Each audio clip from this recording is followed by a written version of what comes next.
अलवणी बुवा गुजरात के बड़ौदा शहर में रहने वाले उस युग के एक महान तपस्वी सन्यासी थे।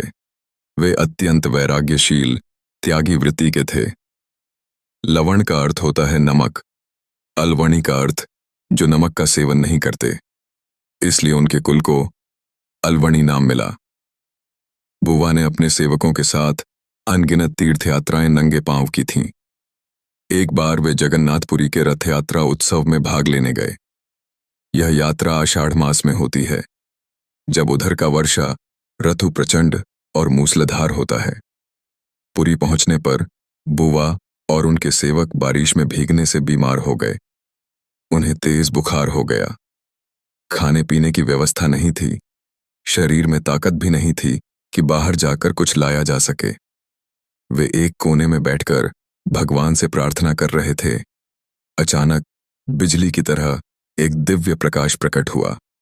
उस तेजोमय प्रकाश से एक भव्य, अलौकिक तेजस्वी पुरुष प्रकट हुए, स्वयं श्री स्वामी समर्थ महाराज।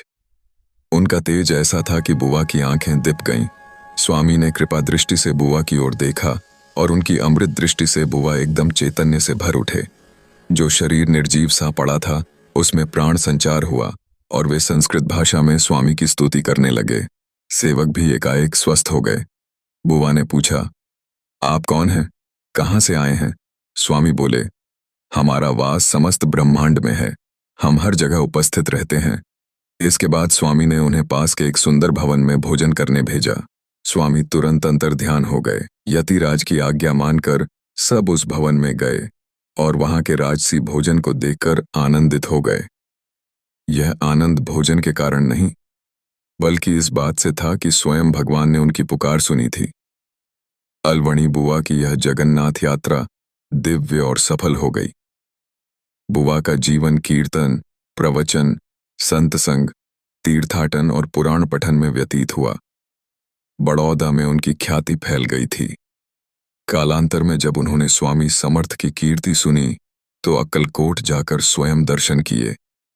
जब उन्होंने स्वामी को देखा तो स्तब्ध रह गए।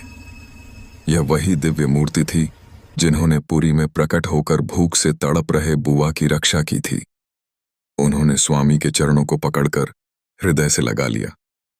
स्वामी ने स्नेहपूर्वक उनका हालचाल पूछा और उन्हें कुछ दिन अक्कलकोट में ठहराया।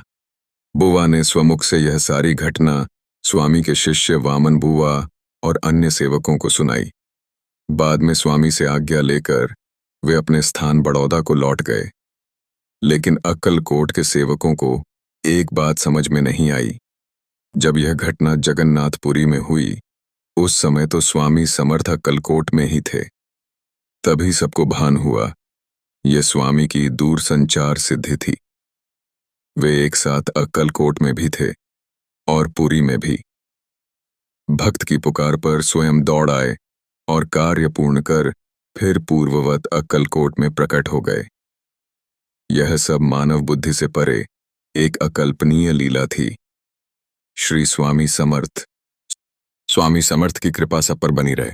वीडियो अच्छा लगा हो तो सब्सक्राइब, लाइक और शेयर करना न भूलें।